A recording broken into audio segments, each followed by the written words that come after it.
Tired of dealing with annoying flies, fruit flies, and gnats in your home? The Zevo Flying Insect Trap is your ultimate solution. Don't wait.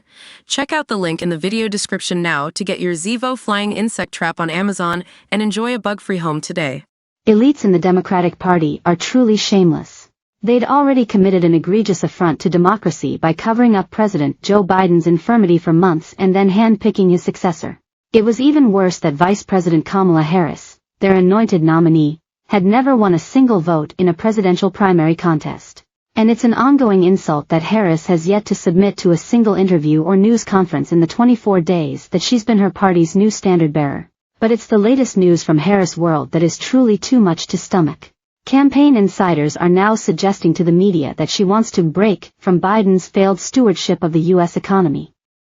You know, the same economy she's helped to run the past 4 years. In a policy speech this week, they claim she'll roll out her scheme for lowering costs, taming inflation and restoring the American dream. Well, don't hold your breath. Even the New York Times isn't fooled. Harris will lay out an approach relatively light on details. It will rarely break from Mr. Biden on substance, the Times reported Wednesday. How exciting! It's now abundantly clear that the Harris 2024 campaign strategy is to treat the American people as if they're mushrooms, keep them in the dark and feed them crap. Almost 80 days out from the election, and only a month from the start of early voting in some states, Harris is yet to reveal an iota of what she actually wants to do as president. And the sad reality is that this cynical plan of silence just might work, especially if Donald Trump continues his current unfocused approach to his campaign. Every sensible Republican recognizes that Trump's been off track since his speech at the Republican National Convention in July, when he delivered the longest convention address in history, rambling between a teleprompter script and off-the-cuff remarks. The former president's meandering has only increased since Harris became the Democratic nominee. Trump has been too busy lobbing counterproductive comments about Harris's race, instead of successfully framing the narrative against her litany of past policy failures, as he so expertly did with Biden. If the polls are any indication, Trump's current tactics are not working. He has gone from a lead to a deficit in many major swing state polls, and Harris has even surged to an advantage on the question of who is more trusted to handle the U.S. economy. To most Republicans, the most effective attack line against her is obvious. It's common sense versus radical nonsense.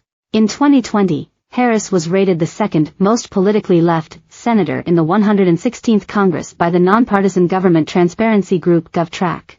The only senator rated as more radically liberal than Harris was the proud Democratic Socialist Bernie Sanders. When Harris unsuccessfully ran for the Democratic Party nomination in 2020, as a proud progressive, she advocated for banning fracking, decriminalizing illegal border crossing, eliminating the private healthcare system and defunding the police. Now, unnamed spokespeople for her campaign claim she no longer supports any of that.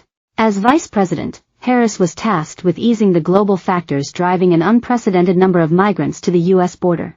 The result was the worst illegal immigration crisis in American history, and an estimated 10 million border crossings since Biden was inaugurated. In her role as vice president and loyal Biden lieutenant, Harris cast the tie-breaking vote in the Senate in February 2021 to pass the nearly $2 trillion COVID stimulus bill that sent inflation soaring. Since then, prices have been a runaway freight train of misery for the American people. If Harris's record proves anything, it is that she's a rank political opportunist. When Trump proposed eliminating federal taxes on tips for service industry workers, Harris said she'd do the same despite backing a bill that allowed the IRS to crack down on those very same workers. Harris's position on the Israel-Hamas war is just as murky.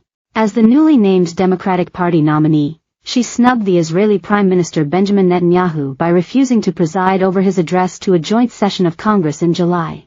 Officially, she hasn't broken with the Biden administration's policy of providing arms to Israel in support of their war aga.